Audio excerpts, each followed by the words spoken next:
매직 악셀! 네, 안녕하세요. 매직 악셀의 쿰입니다. 안녕하세요. 매직악셀의 쭌입니다. 오늘 주제는 1월이잖아요. 보통 1월에 사람들이 많이 기대하죠. 특히나 사업을 하시는 분들이 정부 지원 사업을 많이 기대하면서 발빠르게 움직이고 있는데요. 저희도 그거에 발맞춰 정부 지원 사업 편을 준비해봤습니다. 꿈꾸는 가게 경영 연구소의 최정환 대표님이십니다. 한 박수. 네, 안녕하세요. 몇 살죠? 네, 이런 유튜브 촬영을 또 해보는 기회를 주셔서 아닙니다. 네. 간단하게 네. 지금 하고 계시는 일들이랑 회사 소개 좀 네. 저는 꿈꾸는 가게 경영연구소의 최정환입니다. 직업은 가맹거래사 활동을 하고 있고요. 네. 혹시 가맹거래사 활동을 모르시는 분들이 계시기 때문에 잠깐 소개를 드리면, 우리 프랜차이즈 분야에도 국가 자격 제도가 있어요. 우리 변호사, 변리사, 노무사, 네. 법무사가 있는 것처럼 우리 프랜차이즈 분야에 국가 자격 제도, 가맹거래사. 저는 2011년도에 가맹거래사 취직을 하고 네. 현재는 10년 차 우리 공공 영역의 컨설턴트 활동을 하고 있습니다. 그래서 주로 만나는 분들이 조금 전에 소개해 주셨던 것처럼 네. 소상공인분들, 그다음에 소상공인들로 구성된 소상공인 협동조합, 그리고 이제 사회적 경제 기업들을 만나서 뭐 설립을 도와드리거나 아니면은 경영 컨설팅, 그다음에 네. 활성화 지원 사업을 연계하는 성장 지원을 돕고 있습니다. 네. 가맹거래사 하면 아무래도 저희 외식업이나 프랜차이즈업을 하시는 분도 많이 계시는데, 그분들한테는 이제 프랜차이즈 본사에서 관련된 일을 하는 분들로도 많이 알려져 있는데요. 네. 고객으로 프랜차이즈 본사가 좀 있으신가요? 우리 이제 가맹거래사분들이 네. 법학을 공부하신 분들이 많으세요. 그래서 네네. 우리 가맹거래사 중에서도 이 법학을 전공하셨다가 이 가맹거래사의 길로 접어들어서 실제 그런 가맹본부의 법률적인 문제라든지 분쟁을 전담해서 네. 비즈니스를 하시는 가맹거래사들도 계시고, 네. 그다음에 이제 가맹본부의 어떤 경험을 살려서 이 가맹본부의 시스템을 구축한다거나 아니면 이제 가맹본부의 가맹점을 개설하는 네. 새로운 가맹점을 출점하는 그런 대행 업무를 하시는 가맹거래사로 이렇게 구분할 수 있을 것 같아요. 네네. 일단 2019년도에 여러 가지 컨설턴트로 활동하시면서 네네. 느꼈던 점들 같은 거 있을 거 아니에요. 트렌드나 아니면 이런 부분이 있었. 예, 물론 뭐 소상공인이나 기존의 네. 지원 사업들은 계속 유지가 됐고요. 특히 작년에 소상공인 관련해서 우리 소상공인 시장진흥공단에서 네. 지원하는 여러 지원 프로그램이 있는데, 그 중에 하나 희망 리턴 패키지라고 하는 사업이 있어요.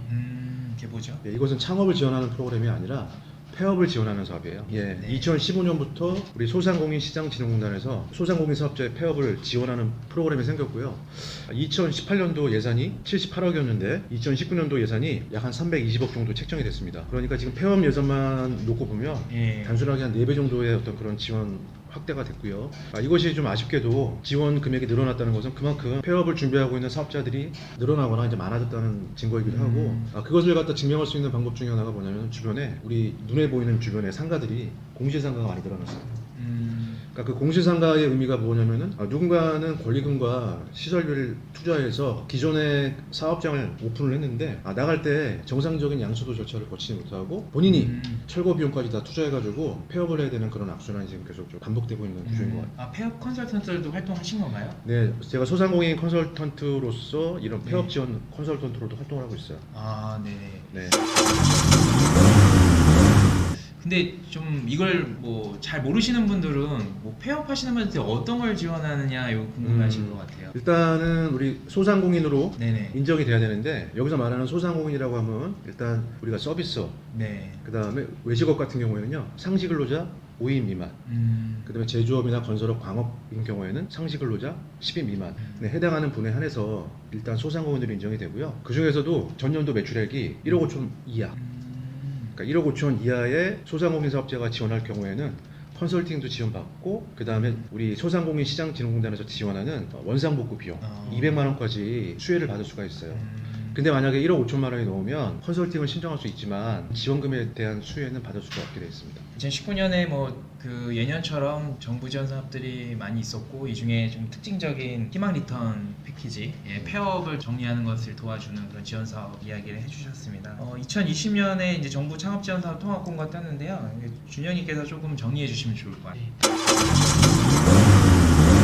빠르신 분들은 이미 확인하셨던 분들도 계실 텐데 많은 부분들이 이제 지원 사업을 많이 생각을 못 하잖아요. 그래서 지원 사업 통합 공고가 너무 여러 가지가 있는데 매년 초에는 뜬다고 확인하시면 될 것 같고요. 그게 이제 보기 좋게 다 나열돼 있거든요. 저희가 이제 리포트를 작성해서 저희가 이제 신청하신 분들한테는 보내드리는데 좋아요와 댓글과 알림 해주시면 네. 제가 리포트도 보내드릴 건데 이런 통합 공고 정부 지원 공개 자료들은 또 같이 보내드리니까 네. 너무 홍보가 됐네요. 처음부터 네. 많이 신청을 해주셨으면 좋겠습니다. 네, 이제 본론을 말씀드리면 2020년 정부 창업 지원 통합 공고라는 게 떴어요. 정부 지원 사업에도 여러 분야가 있는데 저희가 이제 푸드, 외식, 또 프랜차이즈 쪽이다 보니까 제가 창업 관련된 지원 사업 공고를 가져왔고요. 2020년도에는 그 공고가 난 게 총 16개 부처에서 총 1조 4,517억 규모라고 합니다. 이게 단순히 숫자로 말씀드리면 감이 잘 안 올 텐데요. 이게 아마 전년 대비 29.8%가 증가한 수치라고 해요. 네. 그래서 작년보다 약 30% 이상 올해 많이 편성이 됐다라고 보시면 될 것 같고요. 작년에는 2019년 기준으로는 14개 부처가 이런 창업 관련된 지원 사업을 했었거든요. 근데 올해는 특이한 게 법무부에서 그 창업 이민 인재 양성 프로그램이라고 해서 신규로 된 게 있대요. 8억 원 정도 해외 나가서 아마 이민하는 그런 프로그램인 것 같아요. 그리고 농진청에서 푸드 기반인 것 같은데 농업 실용화 기술 지원이라고 해서 116억 상당한 금액이죠. 이게 추가로 올해 신설된 거라고 하니까 그렇게 확인을 하셨으면 좋겠습니다. 그리고 신규 추가 발굴 사업 중에서 창업 분야라고 하면 흔히 좀 잘 알겠지만 신사업 분야가 좀 많이 돼 있긴 하던데 아까 말씀드렸듯이 저희가 이제 외식이랑 보통 이제 푸드가 요새 많이 관련돼 있잖아요. 그래서 농식품 산업 기반 연구 지원이 농림부에서도 20억 정도 있다고 하니까 조금 너무 창업이나 소규모 쪽만 보실 게 아니고 저는 HMR도 저희가 말씀드렸고 했더니까 해드렸지만 식품과 관련된 쪽에도 좀 많은 관심을 가졌으면 좋겠습니다. 정부 지원 사업에서는 이제 우리가 생각하는 중소기업들이 받을 수 있는 혹은 스타트업들이 받을 수 있는 창업의 어떤 지원 사업들이 있고 저희가 오늘 모신 이제 최정환 대표님 같은 경우는 가게가 작을 때 소상공인들, 자영업자들 그런 협동조합으로 자영업자들이나 소상공인들이 모여서 할 때 그런 관련된 유해 지원 사업들에 대해서 이야기를 좀 깊이 나누고자 하는 거고요. 그렇다고 하면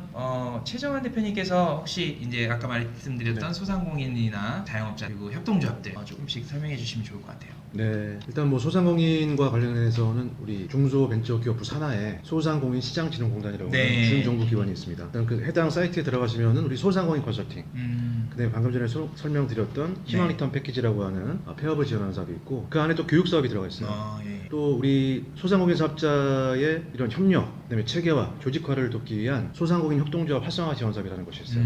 네. 2013년부터 시작이 됐는데 올해로 이제 8년차 사업을 진행하게 됩니다. 그리고 그 안에 보시면은 소상공인 시장진흥공단 안에 사이트에 신사업 창업 패키지 사업이라는 것이 있어요. 그래서 지금 예비 창업 단계에 있는 사업 아이템을 갖고 있지만 이제 실질적으로 이제 실행이 되거나 아니면 자금이 네네. 필요한 경우에 그런 신사업 창업 패키지 사업을 통해 가지고 지원해서 선정이 되면 일정 금액의 실질적인 어떤 그런 금융 지원을 받을 수 있는 프로그램들이 있습니다.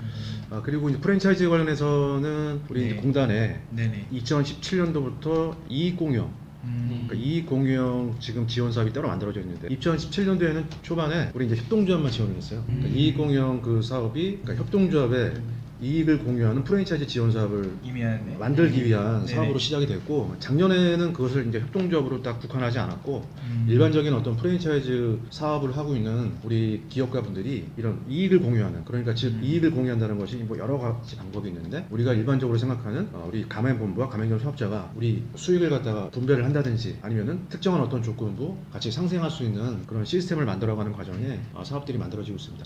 또 한 가지는 우리 서울시에 네. 서울형 소셜 프랜차이즈 사업이 있어요. 네. 2018년도, 그 다음에 19년도, 올해가 이제 3년차 사업인데 서울시 관내에 있는 우리 사회적 경제 기업들을 돕기 위한 사업입니다. 무엇보다 좀 특이한 부분이 우리가 서울형 소셜 프랜차이즈가 무엇이냐라고 하는 정의가 좀 궁금하긴 한데 일단 가장 눈에 띄는 문구 중에 하나가 이제 구매협동조합이라고 네. 이해하시면 될 것 같아요. 그러니까 일반적인 어떤 프랜차이즈 지원 사업은 뭐 구매라든지 아니면은 시스템을 강화하고 등등의 조건을 갖다가 제한을 두지 않는데 우리 서울형 소셜 프랜차이즈는 이 가맹본부와 가맹점 사업자가 함께 상생할 수 있는 그런 구매협동조합의 실질적인 모델을 지향하고 실제 그런 가맹본부와 가맹점 사업자로 구성된 구매협동조합이 재작년도에 이미 설립이 됐어요. 그래서 이제 그것이 계속 이제 고도화되고 더 지속될 수 있는 그런 사업의 어떤 성장을 지원하고 있습니다. 그 지원 사업도 사실은 우리가 지원 사업이라고 하는 총칭하는 것 중에 이제 저희가 한번 다뤘던 것 같은데 제가 지금 기억이 안 나서 무료로 이렇게 돈을 주는 것도 있고 저리 융자 관련 관련된 정책 자금들 네, 되게 네, 많잖아요. 네. 활동하시는 컨설팅 이력에서 뭐 보증재단이나 뭐 여러 군데가 있었는데요. 네네. 지금 해왔던 컨설턴트 영역에서 말씀해 주실 수 있는 네. 네. 일단 저희가 가장 우리 소상공인들 입장에서 필요한 부분들이 이제 경영 안정 자금이라든지 네. 예비 창업 단계의 뭐 시설 자금, 그다음에 이제 창업 자금 이런 프로그램들이 필요한데 기본적으로 앞에서 설명드렸던 것처럼 그 소상공인 시장진흥단에서는 매월 월 단위로 네. 이런 정책 자금을 그러니까 저리의 융자 프로그램을 음. 계속 운영하고 있습니다. 지금 약 한 2%에서 3% 내외 정도의 이제 저리의 금액이고 실제 대출은 최대 7천만 원까지 가능하다고 보시면 될 것 같고요. 그 7천만 원이라고 하는 금액은 저희가 대출을 받기 위한 기본적인 심사 절차가 있어요. 그러니까 그것조차도 저희가 신용 등급이라든지 우리 매장의 업력이라든지 매출이라든지 상환 능력 등등을 고려해가지고 최대 7천만 원까지 대출을 받을 수 있는 프로그램이 있고 이거와 유사한 프로그램들이 우리 서울 신용보증재단, 그다음에 경기도에 있는 경기신용보증재단 뭐 이렇게 각각의 지역에서 각 지역 관내에 있는 소상공인이나 자영업자를 지원하기 위한 프로그램들이 따로 운영이 되고 있고요. 신용보증재단 같은 경우는 이제 최대 5천만 원. 그다음 서민금융진흥원이라고 하는 또 기관이 있습니다. 여기는 신용 등급이 낮은 우리 소상공인 자영업자를 지원하기 위한 특화된 서비스를 제공하고 있는데요. 여기도 마찬가지로 이제 등급이 일정 등급 이상인 경우 1금융권이라든지 기관에서 대출을 받을 수 없는 분들이 있어요. 네네. 이런 분들을 위한 지원 사업이 별도로 운영이 되고 있습니다. 지금 현재 10년이 다 돼가는 시점에서 드는 생각들이 있을 것 같아요. 아. 컨설팅 활동에 대한. 그렇죠. 네. 일단은 컨설턴트의 사명과 보람을 네. 느껴요. 네네. 왜냐면은 소상공인 기댈 데가 없죠. 네. 왜냐면 결국에는 1인 사업자도 많으시고 네. 그리고 뭐 2명, 3명, 4명 정도의 직원을 두고 네. 경영하시는 자영업자 대표님들이 굉장히 외롭습니다. 네, 그리고 우리나라의 어떤 그런 자영업 시장은 아시다시피 너무나 이제 많은 어떤 그런 치열해요. 진입으로 네. 적자 생존의 어려운 생태계잖아요. 그래서 우리 컨설턴트가 우리가 뭐 경제적인 측면에 그분들의 도움을 드리는 부분도 있지만은 사실 정신적인 측면에 도움을 드리는 경우도 있어요.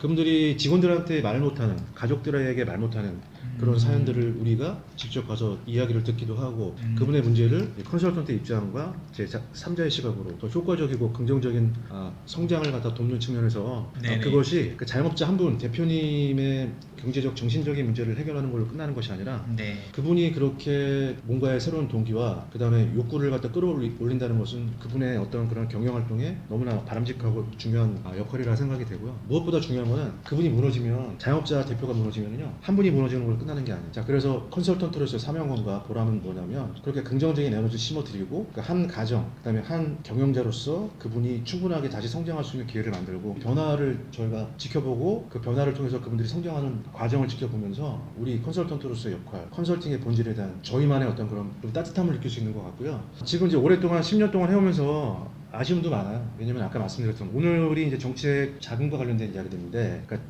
컨설턴트와의 어떤 관계가 신뢰를 기반하는 것이 아니라 단지 정책 자금을 받기 위한 형식적인 관계의 어떤 그런 만남도 사실 많아요. 우리가 매장에 방문하면, 현장에 방문하면은 그분들이 이야기를 하죠. 우리는 대출만 받으면 되니까 컨설팅 필요 없습니다. 뭐 그분들의 선택이니까 당연히 존중합니다. 근데 아쉽다는 거예요. 왜냐면 그것이 그 컨설팅이라는 것이 저를 위한 게 아니라 그분들을 위한 것인데 열린 마음으로 그런 금융 지원뿐만 아니라 본인의 성장을 함께 만들어갈 수 있는 열린 마음으로 컨설턴트와의 호흡도 필요한데 이제 그런 것들을 좀 배제하는 분들을 만나면 약간 좀 허탈한 느낌. 네, 그 이제 현장에서 느끼셨을 때 협동조합은 왜 많아지고 있고 조합의 좋은 점과 나쁜 점들은 어떤 게 또 보이는지 보니까요. 그리고 그렇죠. 소상공인은 꼭 협동조합을 만들어야 하는지 뭐 네. 이런 부분까지 협동조합을 좀 중심으로 생각해보고 싶은 문제들이 네. 있어요. 일단은 소상공인이 아까도 말씀드린 것처럼 굉장히 환경적으로 열악하죠. 혼자 1인 다역을 해야 됩니다. 본인이 경영도 해야 되고 그 경영이라고 하는 것은 뭐 법률적인 부분뿐만 아니라 뭐 세무, 뭐 노무, 그 다음에 우리 직원 관리 등등 고객 관리, 마케팅 등등 여러 역할을 많이 수행을 해야 되는데 그것이 현실적으로 녹록지 않죠. 그 컨설팅이 그런 문제를 해결해 줄 수 있느냐라고 네. 누군가 질문한다면 저는 그것은 해결을 할 수도 있는 것도 있고 해결을 할 수 없는 부분도 있더라. 결국에는 해결을 못하는 부분이 한 3가지로 이야기를 해본다면은 첫 번째는 컨설턴트가 모든 문제를 다 해결할 수는 없다. 그러니까 예를 들어서 소상공인 사업자의 다양한 그런 아이템, 경영 활동을 컨설턴트가 오늘은 예를 들어서 정육점을 가고 내일은 뭐 떡집을 가고 그 다음 날에는 뭐 편의점을 가고 그 다음 날은 미용실을 가고 하는 이런 여러 환경에서 과연 그분들이 갖고 있는 진정한 고민을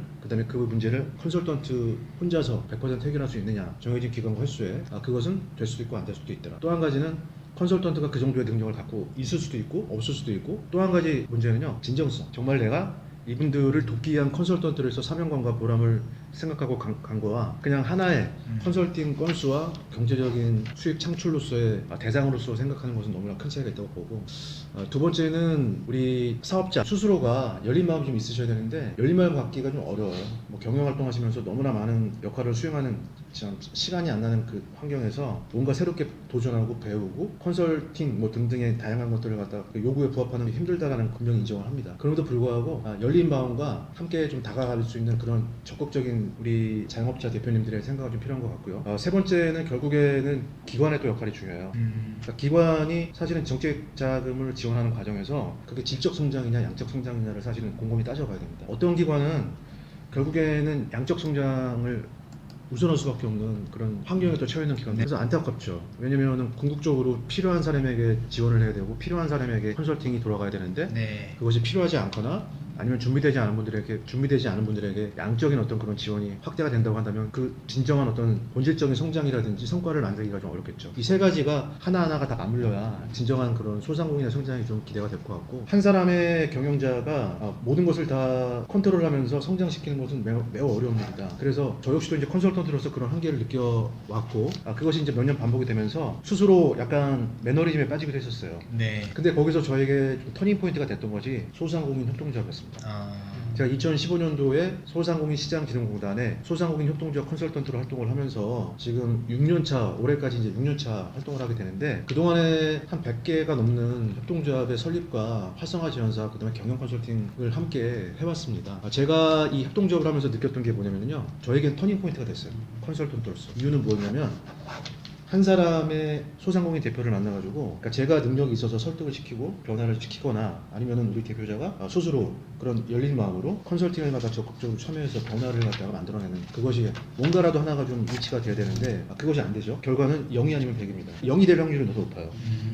세 가지가 만족이 돼야 되니까. 근데 소상공인 협동조합을 진행하면서 컨설턴트로서 제가 희망을 봤던 게 뭐냐면요, 5명의 소상공인 사업자가 모이잖아요. 그 중에 반드시 한두 명의 키맨이 있어요. 그러니까 누군가는 그 협동조합의 방식으로 성장을 꿈꾸거나 도모하려고 하는 강한 에너지, 긍정적인 에너지, 그 다음에 진취적인 에너지를 갖고 계시는 한 명, 두 명의 키맨이 있는데, 제가 컨설턴트로서 그분과 호흡하고 실질적으로 협동조합을 갖다 성장시키기 위한 노력을 해보니 결과가 나오더라는 거죠.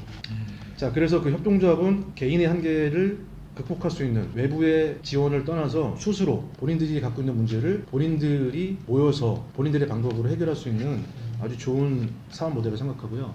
그렇다면은 그것이 왜 협동조합을 지금 만들어야 되고 그 협동조합이 계속 만들어지느냐라고 말씀을 드린다면, 저희가 이제 일반적인 주식회사 모델과 협동조합을 간단하게 좀 말씀을 드리겠습니다. 일반적인 주식회사 모델은요, 이게 3단 구조예요. 그러니까 투자자가 따로 있습니다.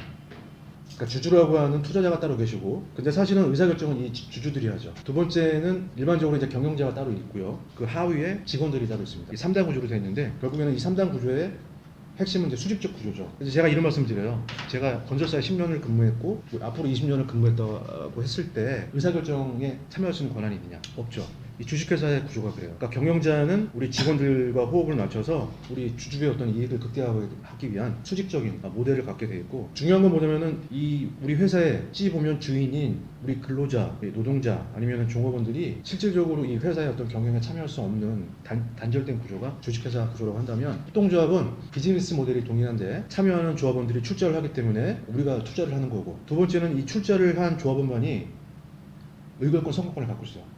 그리고 세 번째는 뭐냐면 이 출자를 한 의결권 선거권을 갖고 있는 우리 조합원들이 우리 협동조합을 소유합니다. 그러니까 수평적인 구조죠. 그러니까 이 소상공인 사업자로 구성되어 있는 협동조합이, 그것이 꼭 반드시 협동조합이든 주식회사든 관계없이 굳이 협동조합을 한다고 한다면 주식회사와 다른 부분이 무엇이냐고 물어본다면 수직이 아닌 수평적인 의사결정 구조 안에서 동등한 의결권과 선거권을 갖고 우리가 원하는 협동조합 방식의 소상공인 비즈니스 모델을 갖다 활성화시키고 성장시키고 지속가능한 힘을 기를 수 있는 대안 모델로서 협동조합이 지금 많이 각광을 받는 것 같고, 그러한 기대를 목적으로 소상공인 시장진흥단에서 연간 250억에서 350억에 가까운 그런 예산을 쏟아붓는 이유도 거기에 있다고 저는 생각합니다. 매직 악셀! 안녕하세요. 매직 악셀의 순입니다. 매직 악셀에서는 저희 방송에서 다루지 못한 세부적인 내용이나 재밌는 내용들을요, 리포트로 만들어서 제공하고 있습니다. 이 리포트가 궁금하신 분들은 좋아요, 구독, 알람은 필수! 그리고 자신의 메일 주소를 댓글로 남겨주시면요, 저희가 보내드리도록 하겠습니다. 감사합니다. 매직 악셀!